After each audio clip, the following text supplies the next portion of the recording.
Magandang araw, Malacanang Press Corps. Tuloy-tuloy ang trabaho ni Pangulong Ferdinand R. Marcos Jr. ngayong araw sa gitna ng sama ng panahon sa maraming bahagi ng bansa. Kanina, personal na binisita ng Pangulo ang Baslay Highland Agriculture o Basiaco sa Negros Oriental na pinamamahalaan ng 487 487.55 hectares ng forest land sa ilalim ng Community-Based Forest Management Agreement o CBFMA. Sa tala noong Abril, mayroong 1,293 na aktibong CBFMA na nakakatulong sa 167,543 members ng People's Organization o mga POs. Sa administrasyon ni Pangulong Marcos Jr., umabot sa 7,645.61 hectares ng kagubatan ang naipaayos ng pamahalaan. Aabot sa 50 POs ang nakatanggap ng tulong pinansyal at 14,460 trabaho ang naibigay sa ilalim ng programa. Samantala, nagpasalamat naman si Pangulong Marcos Jr. sa Basiaco sa patuloy na pangangalaga sa kapaligiran kasabay ng pag-unlad ng sektor ng agrikultura at pagpapalago ng mga lokal na produkto. Pangunahing produkto ng Basiaco ay kape, kung saan umaabot ang kanilang produksyon sa 30,000 kilograms sa isang taon. Bilang suporta sa Basiaco, ipinatayo ng pamahalaan ang 2 agricultural greenhouses sa ilalim ng Farm and Fisheries Clustering and Consolidation Program. Mamayang alas 12, nakatakdang pangunahan ng Pangulo ang Bawat Bayan Makikinabang program sa Negros Oriental.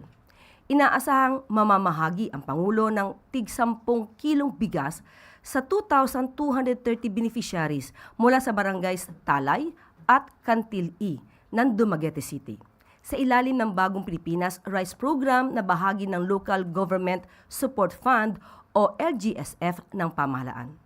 Kailangan buong sa 10 kilo ang makukuha ng bawat beneficiary.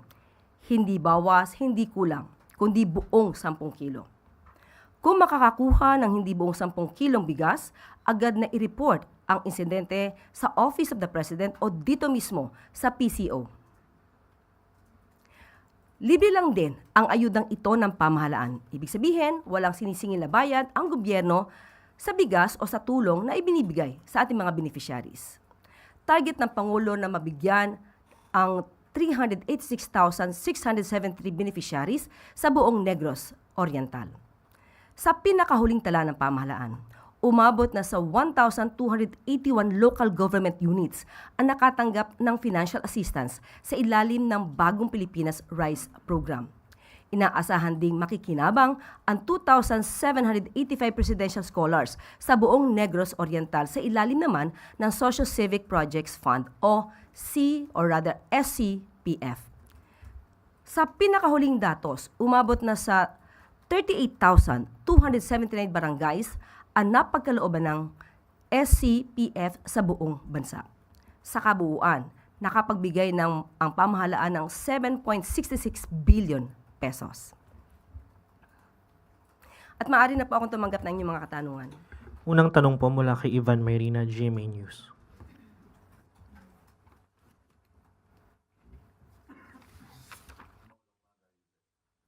Yes, maulan. Napakalakas na ulan na umaga.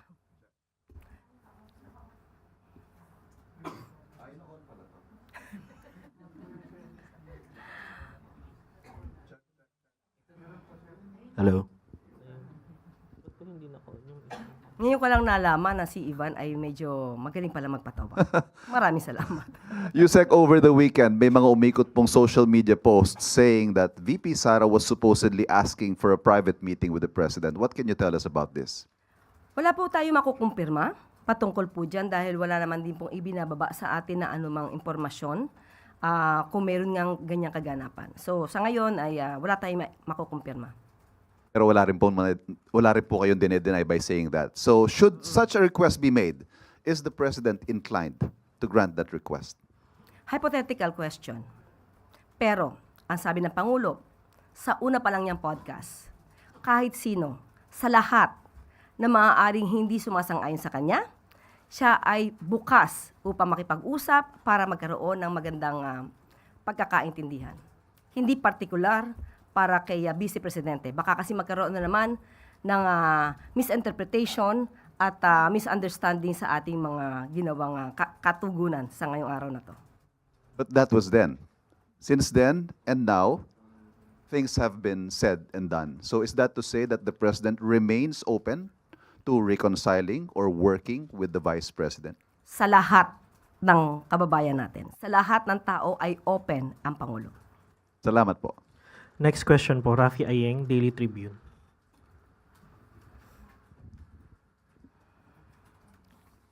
Good morning, ma'am. Ma'am, will there be a possibility na hindi na matuloy yung BARM polls dahil sa nangyaring insidente ng ambush sa isang mataas na official nila? At ano na po ang latest report ng PNP kung natukoy na po ba ang salarin ng insidente? Katulad po ng nabanggit natin na mensahe ng Pangulo, hindi po ito makakapigil sa anumang balak na magkaroon ng tuloy-tuloy na pagbabago para sa pagkakaroon ng pamahalaang demokratiko sa komunidad ng BARM.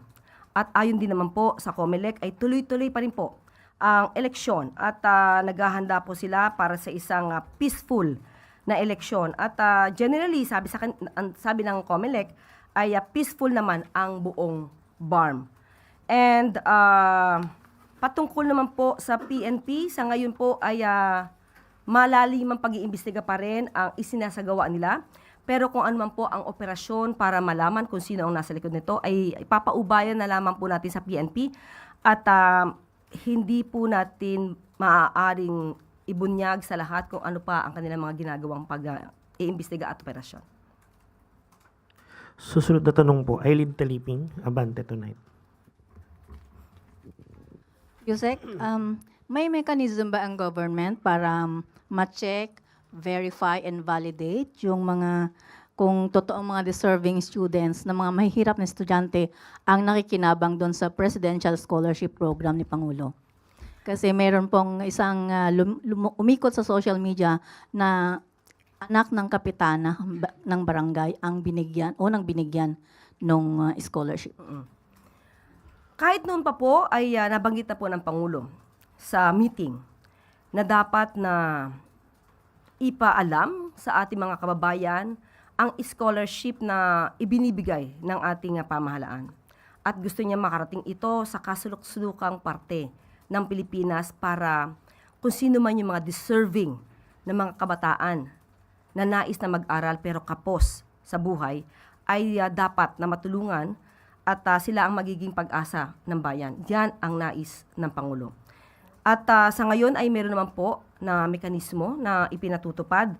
Ang criteria po ay dapat ay graduating college student at may risk na ma-drop out dahil sa kulang sa kanilang pantustos sa pag-aaral. Ang pumipili po ng scholars ay ang barangay officials kasama ang sangguniang barangay na mayroong education committee. At katuwang din po ang Office of the President ang DIGA ng mga barangay national office at ang DILG. Sila ang nagsasagawa ng programang ito at kung mayroon man na umaabuso, huwag po silang mag-atubili at huwag matakot na ireklamo po ito sa Liga ng mga Barangay National Office at sa DILG. At maaari din pong itong iparating dito sa PCO at sa Office of the President. Dahil ang gusto po ng Pangulo ay mabigyan talaga ang nararapat at deserving students na mabigyan ng tulong. Pero ayun naman po din natin bigyan ng anumang judgment yung sinasabi na anak ng nasabing barangay officials, baka kasi siya naman din ay deserving student.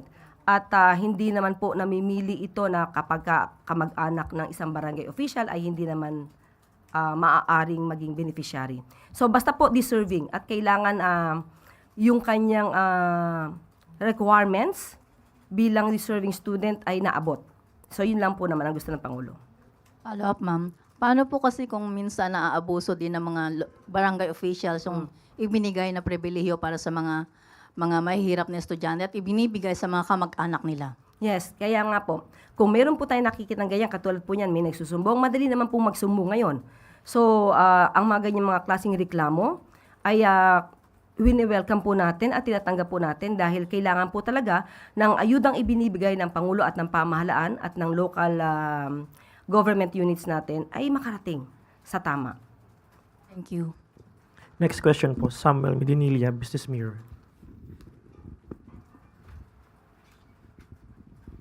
Good morning, ma'am. Na-mention po ni President Marcos during po yung FOCAP forum last week na nagkakaroon raw po ng issue sa implementation ng infrastructure projects pagdating po sa absorptive capacity ng concerned government agencies at mga contractors. Paano po kaya ito i-resolve ng Marcos administration at may ensure na hindi na po ito maulit sa 2027? Yes, opo, nabanggit po yan ng ating Pangulo mismo sa isang sagot sa FOCAP. At nabanggit niya ito dahil nga nagkaroon ito ng epekto sa economic growth ng ating bansa dahil yung public spending natin noong nakaraang taon ay napigilan or hindi umalagwa dahil nga mas minabuti na protektahan ang pondo kaysa mapunta sa mga walang basihang mga proyekto. At napansin na ito ang isa sa mga naging dahilan kung bakit hindi umalagwa ang ating ekonomiya. Kaya ngayon po ay puspusan ang pamahalaan sa pamumuno na rin po ng DBM, ni Secretary Kim De Leon, na dapat na magkaroon na po ng public spending at ang nangunguna po dito ay patungkol sa infrastruktura. At hindi po kailangan mag-alala, ang sabi nga po ng Pangulo, yan po ang tinitignan at kailangang balansihin. At ngayon ay meron po tayong ad hoc subcommittee on project implementation and results monitoring the infrastructures, no, na isinasagawa. So meron tayong Infracom na maaaring tumingin po dito at para maibigay ang mga proyekto sa tamang mga contractor. Tanong ko lang, follow-up lang po. Paano po kaya i-address sa ngayon po kasi meron na pong backlog yun ng infrastructure projects yung Marcos administration. Ano pong assurance na by 2027 yung backlog na yun plus yung additional infrastructure projects next year ma-accomplish po ng administration? Yan naman din po ang gustong mangyari at naipangako ni DBM Secretary Kim De Leon. Pero hindi naman dahil sa nagmamadali tayo ay hindi na natin i-assess or i-evaluate ang mga programang at mga proyekto na isasagawa sa ngayon. Nandun pa rin po ang pag-iingat, pero mas mabilis na po ang pag-release ng pondo ngayon basta po mapatunayan lamang na tama po ang proyektong igagawin. May naging commitment po kaya yung DBM at saka yung DPWH kay Pangulo pagdating sa pag-address ng absorptive capacity? Yun po ang gusto ng Pangulo, kaya yan din po ang pinangako nila sa ating Pangulo. Thank you po. Next question po, Harleen Delgado, ABS-CBN.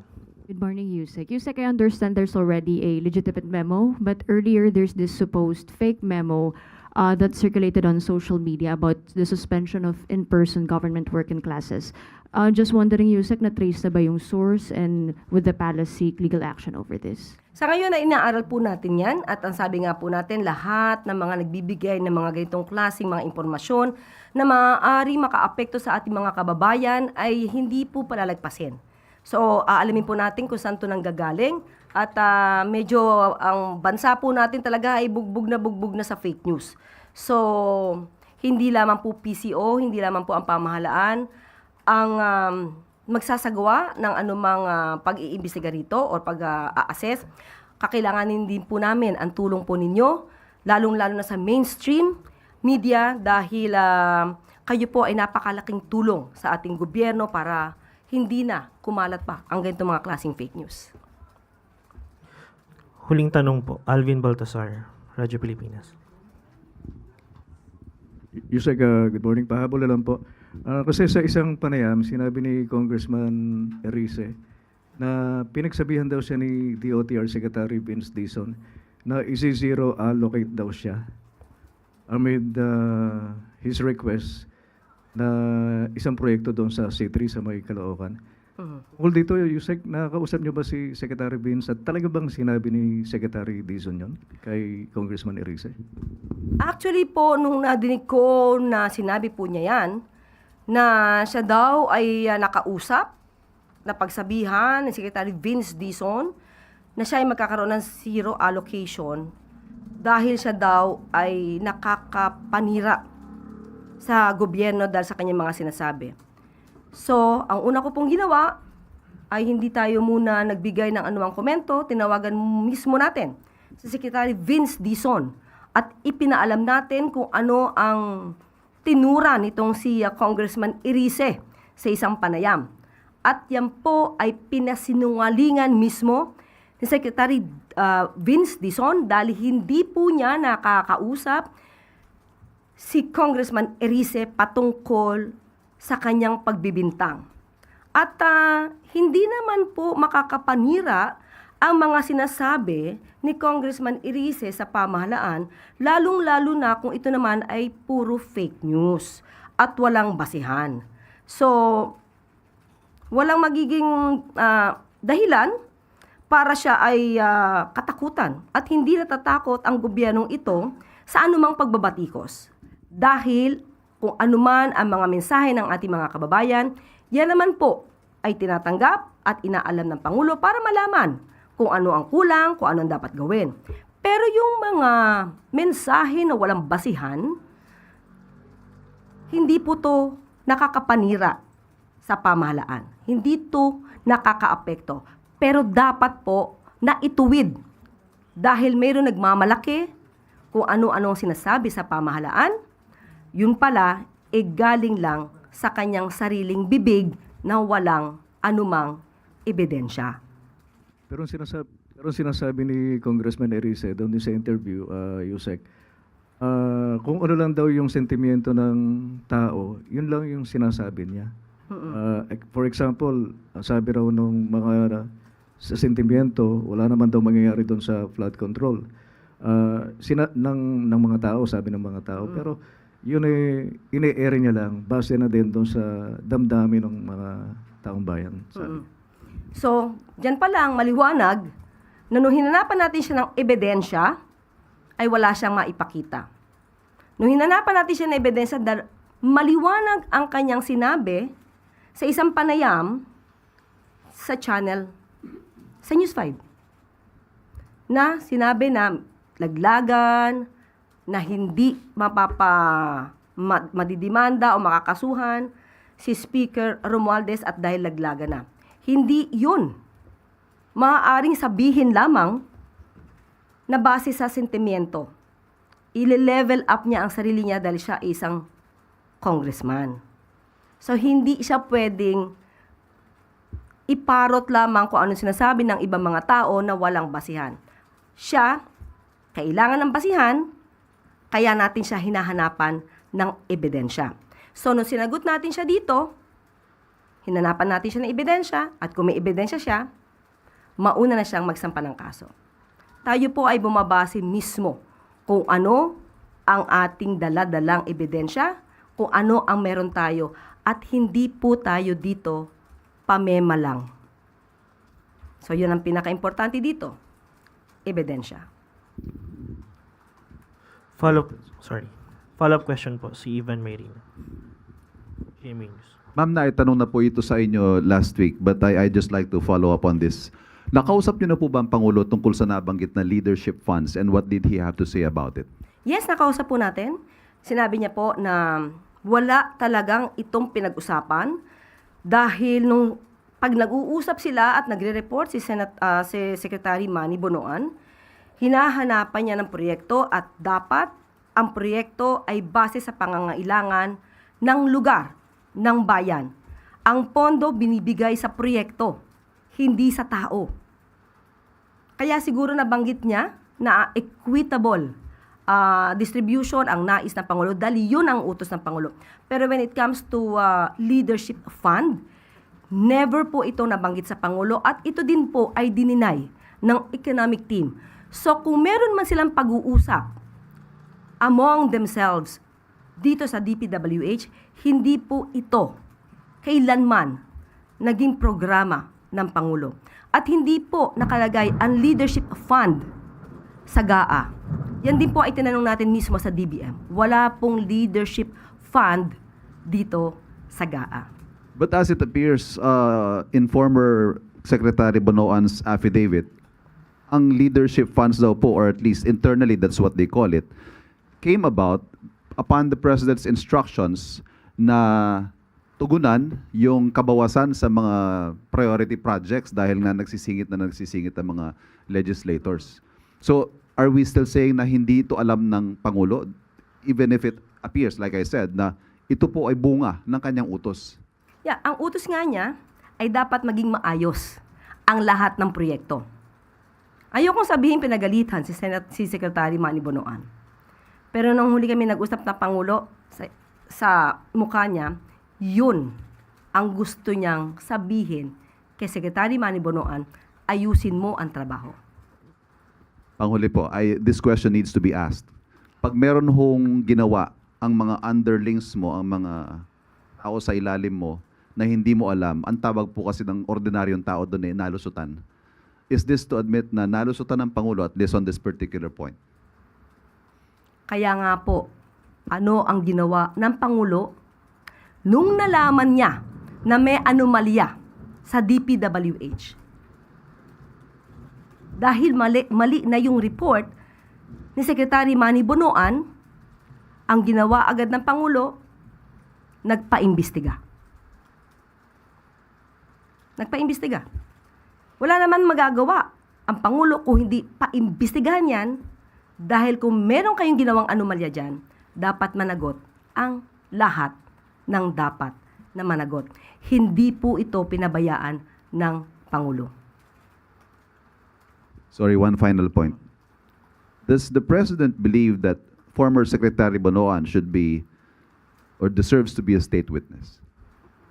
Hindi po napag-uusapan po yan. So, depende na po yan sa korte, depende na po yan sa prosecution, sa ombudsman, sa state prosecutors, pero hindi po napag-uusapan ang patungkol sa issue kung kinakailangan maging state witness si Secretary Manny Bonoan. Thank you. Yun na pong huling tanong, Yusek. Back to you. Maraming salamat. Alinsunod sa layunin ni Pangulong Ferdinand R. Marcos Jr. na unahin ang sektor ng edukasyon, naglaan ang Department of Budget and Management ng 9.753 billion pesos sa Commission on Higher Education o CHED upang matugunan ang kakulangan sa pondo ng 108 state universities and colleges para sa free higher education program ng pamahalaan. Galing din ang pondo sa mga pondong nakapaloob sa Fiscal Year 2026 General Appropriations Act at sa Higher Education Development Fund.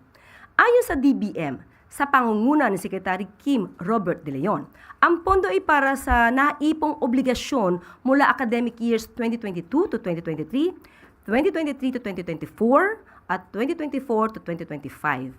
Ang CHED sa pamamagitan ng Unified Student Financial Assistance System for Tertiary Education o UNIFAST ang namamahagi ng pondo sa mga kwalipikadong state universities and colleges alinsunod sa umiiral na mga patakaran. Mahalaga ang hakbang na ito ng pamahalaan bilang tugon sa hangarin ng Pangulo na iprioridad ang edukasyon. Ngunit kailangan tiyakin na maingat at responsable ang paggamit ng limitadong pondo ng gobyerno. Bukod sa pagtugon sa ating mga dating obligasyon, inaasahang makakatulong ang financial relief sa SUCs para maponduhan ang academic at research programs, student services, laboratories, libraries at IT resources, classrooms at iba pang learning facilities, medical, dental, guidance, sports at cultural services, at iba pang legal at aprobadong university development projects.